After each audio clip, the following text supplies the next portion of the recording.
I want to start by saying thank you to Henry. It was such an appropriate message because you have been that person for so many people.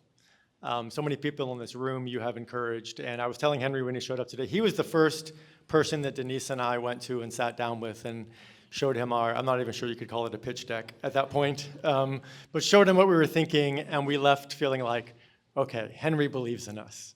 We can do this. And I think a lot of people have felt like Henry believes in them. And so thank you for doing that for us and for a lot of people. Yeah.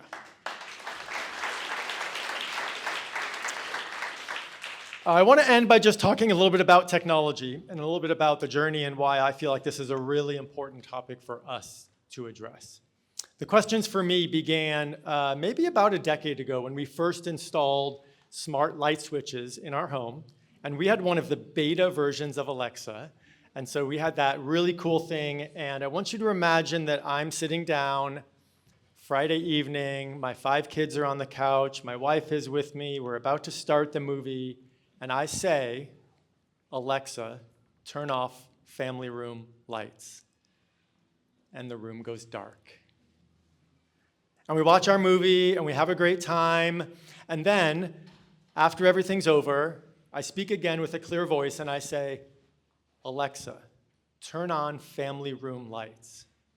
And there was the beginning of the movie, and there was the end of the movie, and there was light. And it was good. And I realized in that moment that I had just done something that mirrored the very first action that God took in the scriptures. I had called forth light and darkness by the power of my voice. And I started to wonder, I started to ask myself, what was this doing to me? Because I was exercising the power of God, and I liked it. I liked it a lot. Yuval Harari, in a recent book, he says this: we will now aim to upgrade humans into gods and turn Homo sapiens into Homo Deus. Is this what was happening in my living room? Was I being upgraded into a god? Well, if you asked any of my 5 kids that were sitting next to me, they would have said that middle-aged white guy with an ice cream belly and thinning hair is definitely not turning into a god. There is no chance that there is any deity happening in this room. And yet that's the power of technology, that it can make us, despite all evidence to the contrary, feel like we are gods. Now there's another danger as well, because not only does sometimes technology help us feel powerful and godlike, but it can actually have the opposite effect as well. So you consider the Turing test. Everybody here probably knows what the Turing test. If you don't, look it up, but I'll say a really quick summary. Developed in 1949 by Alan Turing. It's the standard measure of whether artificial intelligence has developed human intelligence. And basically the test is that if a machine can convince a human that it's human, then it has developed human intelligence. So think about that. Is the nature of humanity the ability to convince other humans that you're human? Is it strictly external? Is that all it means for me to be human? Am I human simply because I have done a good enough job convincing all of you, or maybe some of you, that I'm human? Is that really all it means? Is the extent of my humanity simply what appears to others, or is there something deeper? Now, people are worried about all sorts of things about technology. They're worried about the robot apocalypse. They're worried about singularity, worried about gene editing, all of these things. But what I want to talk about is what I think is a bigger danger in our culture. And that's that as soon as we start asking questions about whether machines can become human, we've already lost something. That the question itself and all of the questions that are surrounding us in our culture are actually degrading our understanding of what it means to be human right before our eyes. In asking the question, will AI become human, the danger is not that the answer is yes, and our machines will take over. the danger has already happened. The danger is that when we ask the question, we are allowing the biblical, robust vision of what it means to be human to be degraded into that of a sentient machine. So as we wrap up this afternoon, I just want to leave us with two ideas. I want to first of all convince us that there is a very real danger happening in the culture around us. And then I want to give us a vision and a responsibility for the opportunity that presents for you and I to step into that place and actually have an influence in the world of technology. So, I'm a pastor at a Bible church, so if I talk too long without quoting the Bible, I start to disintegrate inside. So, if we're going to talk about what it means to be human, one of the best places to go is Psalm 8. Psalm 8 is this beautiful poem written that really captures the tension of what it means to be human. And so if you're familiar with the psalm, it opens up and it says, "O Lord, my Lord, how majestic is your name in all the earth." It's this grand vision of how big God is. You have set your glory in the heavens. And this is a feeling that we've all had, whether it's at the beach, or it's Yosemite, or it's the redwoods. We look at the glory of God and we feel small. And we ought to feel small, because compared to the glory of God, that is what we are. But the psalmist continues by unpacking the tension that it seems that God, even though he is so big and we are so small, God has done something odd in creating humans. The psalmist asks, "What is mankind that you are mindful of him, or man that you care about him?" I'm actually working on memorizing this psalm in Hebrew, so I thought of quoting that for you, but I thought that'd be bragging, so I just thought I'd tell you about it, and somehow that wouldn't be bragging. What is mankind that you are mindful of them? See, being human means knowing that we are limited, we are finite, we are constrained, we are small, we are broken. And that understanding of humanity is critical. But then the psalmist goes on and he says, "Yet you have made them a little lower than the angels, and you have crowned them with glory and honor. You made them rulers over the works of your hands. You put everything under their feet." And so this is the tension of Psalm 8. On the one hand, God is so big and we are so small. And yet on the other hand, humanity has been given this responsibility over creation. And this is where we find ourselves as humans. We are under God, but we are over creation.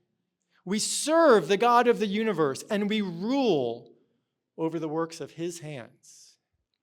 This is what the Bible describes as being created in the image of God. This tension of being caught in the middle. Now, as it turns out,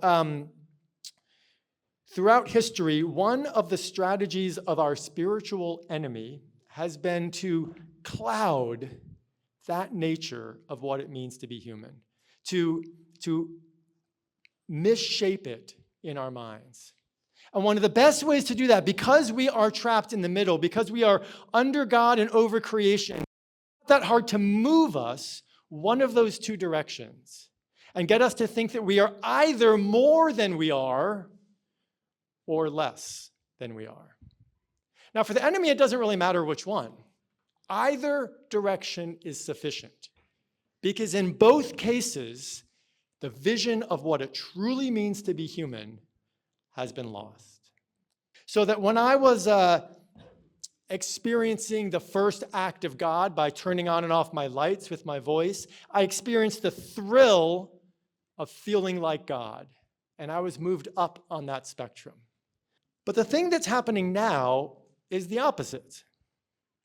Recent questions around artificial intelligence and machines and whether our robots are going to take over, they've actually done the opposite. They've degraded what we think it means to be human. A few weeks ago, Noam Brown of OpenAI spoke not far from here, and he described the tremendous increase in efficiency when an AI bot stopped to think for 20 seconds before making a decision. Some of you may have read this article, may have heard about this. If a bot stops to think for 20 seconds, then that AI performs like 100x better. Consider that statement. René Descartes said, "I think, therefore I am." Is that bot thinking? If it is, does the fact that that bot thinks mean that it is? Is that bot thinking in the same way that you and I are thinking? What's going on here? What does it really mean to be human? And if so, does that mean that intelligence is simply something that we can create, that we can endow to our own creations? Or is there something unique about what it means to be human? Is there a there in here, or is this all that's here? What's really going on? And these are the questions that I'm suggesting, by their very asking, are dangerous in our culture. It's not the risk that the answer is yes, it's that we're asking these questions in the first place. See, questions themselves have power. Okay, I want you to look around, and how many of you see a blue elephant anywhere in this room? Look around. Anybody see a blue elephant in the room? Okay, if you see one, raise your hand. If your hand is raised, we have some medical professionals that are standing by. Okay, good. Nobody saw a blue elephant. Now, second question. How many of you, when I asked you if you see a blue elephant, imagined in your head what it might look like to discover a blue elephant in this room? How many of you had a mental picture of what a blue elephant looked like in this room? Yeah. So by my very asking of the question, I created a situation in your mind that didn't exist before. The answer is no. None of you saw a blue elephant, and yet something was changed by the wondering. And my concern is that as our culture wonders about whether machines will become human, in so doing, they have degraded our understanding, the biblical vision of what it means to be human. So the risk is that as technology increases in power, the cultural understanding of humanity will decrease, and they'll meet in the middle. So that's the danger. That is the very real danger facing us today. So what do we do? What can we as Christians do about this danger? Can we get people to stop asking this question? If the question is dangerous, can we convince everybody to stop asking it? I don't think so. But, and this is always how God works, where there is danger, there is opportunity. And so the fact that this question is being asked and the danger that is actually already occurring presents an opportunity for those who follow Jesus to do something about it. See, I'm convinced that our culture realizes that something fishy is afoot. Because I don't know if I've ever experienced a time in my lifetime when more people are asking the question, what does it mean to be human? I've probably had that conversation 12 times in the past month. And not in Bible studies or small groups, but at the grocery store, or it comes up in like 10 seconds after starting to talk to somebody. When has that ever been the case? That the nature of humanity is one of the first things that people talk about. I think it's because people have this innate sense that the rug is being pulled out from under us. And so we know that something might be being taken away from us, and we want to define that. We want to understand. So everybody, everywhere is asking this question, what does it mean to be human? And brothers and sisters, if we are followers of Jesus Christ, if we know Jesus, then we have the answer. We know what it means to be human. We know the one who teaches us how to be human. We know the one who perfected humanity itself. So, if our whole culture is asking this question, and there's a danger that the biblical vision of humanity is being degraded, then what can we do about it? What does it look like to answer that question? It's two simple words. Are you ready for this? It's very deep. It's very complicated. Be human. See, it's not that hard. Humanity is not an idea. It's not a set of principles. Humanity is a man or a woman showing up in the flesh with another person, engaging in relationship, and all the things that the Bible describes as being human: intimacy, sacrifice, love, mistakes, forgiveness, brokenness, redemption. The way that we counterbalance the degrading of humanity is that we step into situations with our full humanity on display. And if we know Jesus Christ, then we have within us the most human available. Because the whole biblical story is about God showing up on earth as a human in order to redeem humanity from themselves. So think about this. Why is it that our culture is worried that our robot creations might rebel against us, rise up, and destroy us? Think about that story, that a powerful being creates a slightly less powerful being that's worried that that slightly less powerful being will develop its own will, turn against the more powerful being, and eventually rise up. Does that sound familiar at all? I think I've read that before. Our fears about technology come from the story that we've lived as humanity. But there's another side of it too, because also it seems that we also have this, I would call it unrealistic hope, that somehow we will create a better version of humanity than ourselves in our robots that will somehow save us from ourselves. That somehow we think that we'll collect all of our experiences and knowledge and opinions into one huge, large language model, and then we'll have some really smart engineers fine-tune it so that the bad stuff gets scraped away, because engineers are really good at doing that. Sorry for the engineers in the room. And then somehow this AI creation will be better than the best of humanity. And it can solve poverty, and it can solve the food crisis, and maybe we'll stop going to war, and we can all eat Stan's donuts every day and not get fat. Who knows? Like, this robot will solve everything and save us from ourselves. But haven't we heard that story too? The perfect humanity coming to save humans from themselves. See, there really is only one story in the world.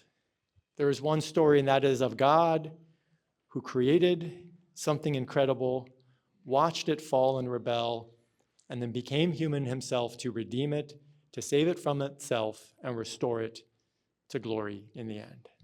And so this person that we know, Jesus, is the pinnacle, the epitome, the absolute ideal of what it means to be human. And the Bible reminds us that our fears about technology will not come to pass because God cannot be defeated. And our hopes for technology have already been met in other ways. We're not allowed to sing Christmas songs in my house yet. Can't do that until after Thanksgiving. But if we were, I could quote to you from O Little Town of Bethlehem. The hopes and fears of all the years are met in you tonight. That is Jesus. That is who we know, the most human, and how we have the ability to be human in a way that presents humanity to everyone. So, what does that look like for us? Next time that conversation comes up, next time people are wondering, what does it mean to be human? Talk about that question.